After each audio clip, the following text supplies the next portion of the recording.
Praise the lord. దేవుని పరిశుద్ధ నామానికి స్తోత్రములు. ప్రభునందు ప్రియమైన దేవుని బిడ్డలైనటువంటి మీ అందరికీ యేసుక్రీస్తు ఘననామంలో మీ అందరికీ శుభాలు తెలియజేస్తూ ఉన్నాం.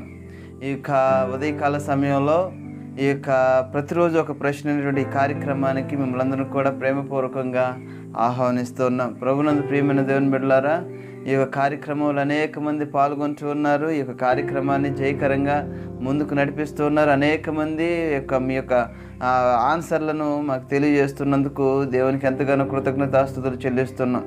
ప్రభునందు ప్రియమైన దేవుని బిడ్డలారా, గమనించినట్లయితే ఈ యొక్క రాజసువార్తను దీంట్లో తన యొక్క క్రియను చేయటానికి దేవుడిచ్చినటువంటి అవకాశాన్ని బట్టి నేను ఎంతగానో దేవునికి కృతజ్ఞతాస్తుతులు చెల్లిస్తున్నాం. ప్రభునందు ప్రియమైన దేవుని బిడ్డలారా, ఈ యొక్క కార్యక్రమాన్ని అనేక మందికి మీరు పరిచయం చేయండి. అనేక మందిని ఈ యొక్క కార్యక్రమంలో పాలుభాగస్తులు అగులాగున వారిని ప్రేరేపించండి. మీరు మొట్టమొదటిసారిగా ఈ యొక్క కార్యక్రమాన్ని చూస్తుంటే ముందుగా సబ్స్క్రైబ్ చేసుకోండి. మరిన్ని దేవుని యొక్క రాజసువార్త మాటలు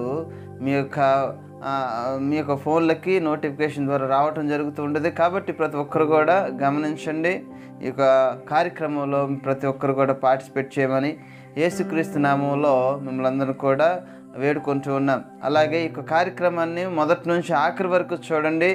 ఆఖరి వరకు చూసినట్లయితే ఈ యొక్క కార్యక్రమంలో మీకు సంబంధించినటువంటి మీ హృదయంలో కావలసినటువంటి ఆత్మీయ ఆహారం దేవుడు మీకు అనుగ్రహిస్తాడు. కాబట్టి ప్రతి ఒక్కరు కూడా ఆఖరి వరకు ఈ యొక్క కార్యక్రమాన్ని వీక్షించాల్సిందిగా ప్రభు పేరిట మిమ్మల్ని అందరూ మీకు మనవి చేస్తూ ఉన్నాం.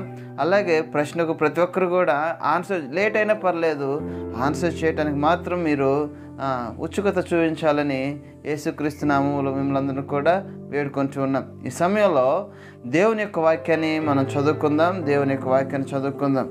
కీర్తనలు 95వ అధ్యాయము 10వ వచనంలో ఒక మాట ఉంటుంది, చదువుదాం. 40 ఏండ్ల కాలము ఆ తరము వారి వలన నేను విసికి, వారి హృదయమున తప్పిపోవు ప్రజలు, వారు నా మార్గములు తెలుసుకొనలేదని అనుకొంటిని. కావున నేను కోపించి వీరన్నడును నా విశ్రాంతిలో ప్రవేశింపకూడదని ప్రమాణము చేసి తిని.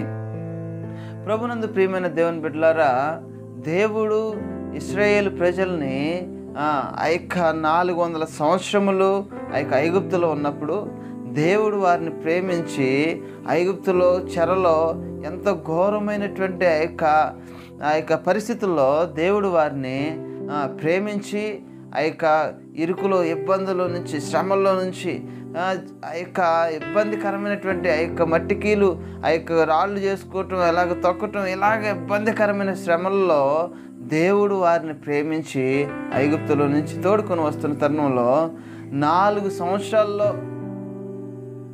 40 దినాల్లో వెళ్ళవలసినటువంటి కనాను ప్రయాణము 40 సంవత్సరాల పాటు జరగడానికి గల కారణం ఏంటంటే, ప్రభునందు ప్రియమైన దేవుని బిడ్డలారా, దేవునిని వారు సరిగా అర్థం చేసుకోలేకపోవటం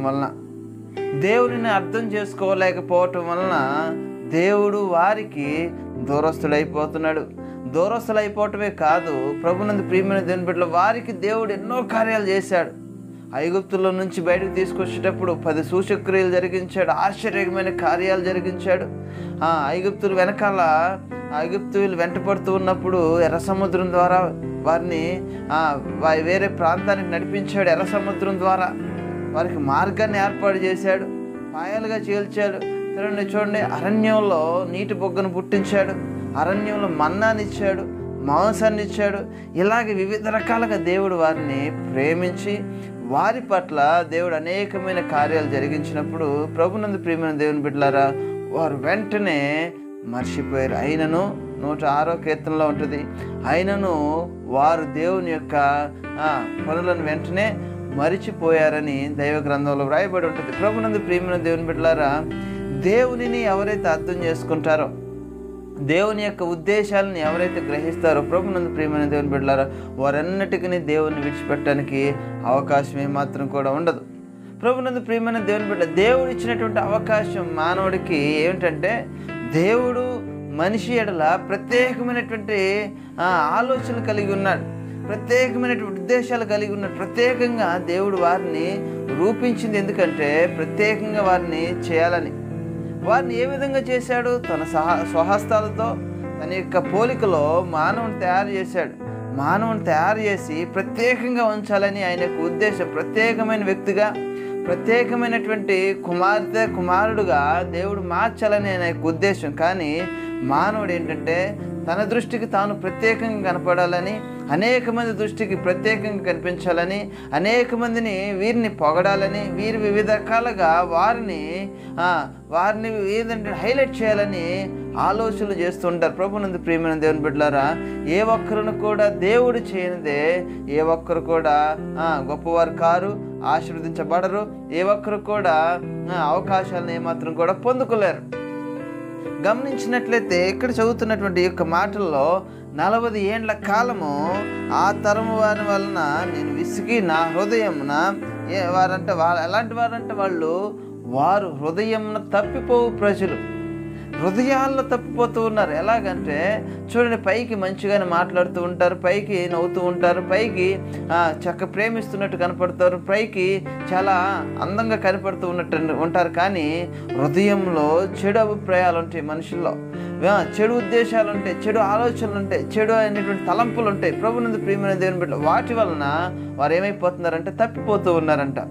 ప్రభునందు ప్రియమైన దేవుని బిడ్డలారా, తల్లిదండ్రులైన వారి ఎడల మనం ప్రత్యేకమైన ఆలోచనలు కలిగి ఉంటాం, ప్రత్యేకమైనటువంటి ఉద్దేశాలు కలిగి. ఎందుకంటే వారు మనల్ని ప్రేమిస్తున్నారని మనకు తెలుసు. కాబట్టి దేవుడు కూడా మనల్ని ప్రేమిస్తూ ఉన్నాడు. కాబట్టి మనం కూడా ఆయన ఎడల ప్రత్యేకంగానే ఉండాలి. హృదయంలో తప్పిపోకూడదు ఏమాత్రం కూడా. వారు నా మార్గంలో తెలుసుకోలేదు. చూడండి, ఇన్నిసార్లు దేవుడు వారికి ప్రత్యక్షమయ్యాడు, ఇన్నిసార్లు వారిని దేవుడు నడిపించుకుంటూ వెళ్ళాడు, ఇన్ని ఆశ్చర్యమైన కార్యాలు చేశాడు, ఇన్ని సూచకరమైన క్రియలు చేశాడు. కానీ ప్రభునందు ప్రియమైన దేవుని బిడ్డలారా, వారు ఏ మాత్రమును కూడా దేవుణ్ణి గుర్తించలేకపోయారు, వారు ఏ మాత్రమును కూడా దేవుణ్ణి గ్రహించలేకపోయారు. కారణం ఏంటంటే దేవుని యొక్క ఆలోచనలను ఏమాత్రం కూడా వారు ఖాతరు చేయలేదు. ప్రభునందు ప్రియమైన దేవుని బిడ్డలారా, దేవుడు సెలవిస్తున్నది ఏంటంటే, నా మాటలను ఆలకించిన యెడల భూమి యొక్క మంచి పదార్థాలు నీవు తింటావు, నువ్వు అనుభవిస్తావు. నువ్వు అనుభవించాలి అంటే, ఆశీర్వాదకరంగా నువ్వు ఉండాలి అంటే, చాలామంది ప్రభునందు ప్రియమైన దేవుని బిడ్డలారా ఈ లోక సంబంధమైన ఆశీర్వాదాలు కోరుకుంటూ ఉంటారు. ఈ లోక సంబంధమైన ఆశీర్వాదాలు ఉంటే చాలు, ఈ లోక సంబంధమైనటువంటి జాబులు ఉంటే చాలు, ఈ లోక సంబంధమైనవే ఉంటే చాలు అనుకునే చాలామంది మోసపోతూ ఉంటారు. కానీ దేవుని నమ్మిన వారిని, ఆయన యందు నమ్మిక ఉంచిన వారిని ఏమాత్రం కూడా సిగ్గుపరిచేవాడు కాదు. ఇహమందు పరమందు ధన్యకరమైన జీవితాల్లో దేవుడు నడిపించేవాడు. ఆయన యందు విశ్వాసం నీకుంటే, ఆయన్ను సరిగా అర్థం చేసుకుంటే ఏమాత్రం కూడా నువ్వు తప్పిపోవు, ఏమాత్రం కూడా జారిపోవు, ఏమాత్రం కూడా దొర్లిపోవు, ఏమాత్రం కూడా త్రోవ తప్పి దేవుడిని ఏమాత్రం కూడా తృణీకరించలేవు. ఎందుకంటే దేవుడు నమ్మదగిన వాడు, దేవుడు ప్రేమించేవాడు, దేవుడు మనుషుల్ని అత్యధికంగా ప్రేమిస్తున్నాడు. ఆయన ఏమాత్రం కూడా మనిషిని జారి విడిచేవాడు ఏమాత్రం కూడా కాదు. ఎందుకంటే ఆయన యొక్క ఉద్దేశాలు మానవుని ఎడల ప్రత్యేకంగా ఉన్నాయి. నీవు దేవుని యొక్క మాటలను హృదయంలో ఉంటే, దేవుని యొక్క ఆలోచనని హృదయంలో ఉంటే, ప్రభునందు ప్రియమైన దేవుని బిడ్డలారా ఏమాత్రం కూడా నువ్వు తొట్టెలో దారి తప్పిపోవు, నిరాశ రాదు నీకు, నిస్పృహ రాదు నీకు, దేవుని మీద ఎటువంటి చెడు అభిప్రాయం ఏమాత్రం కూడా రాదు. దేవుడు మనల్ని ప్రేమిస్తున్నాడు, దేవుడు మన ఎడల ప్రేమ కలిగి ఉన్నాడు. ఇది నమ్మితే ప్రభునందు ప్రియమైన దేవుని బిడ్డలారా, దేవుని మాటను, దేవుని యొక్క మార్గాన్ని, దేవుని యొక్క తోడుని, సన్నిధిని ఏమాత్రం కూడా నువ్వు విడిచిపెట్టవు. ప్రభునందు ప్రియమైన దేవుని బిడ్డలారా, ఒకనొక సమయంలో ఒకనొక పరిస్థితిలో నేను యూరోప్లో ఉన్నప్పుడు నాకు 24 hours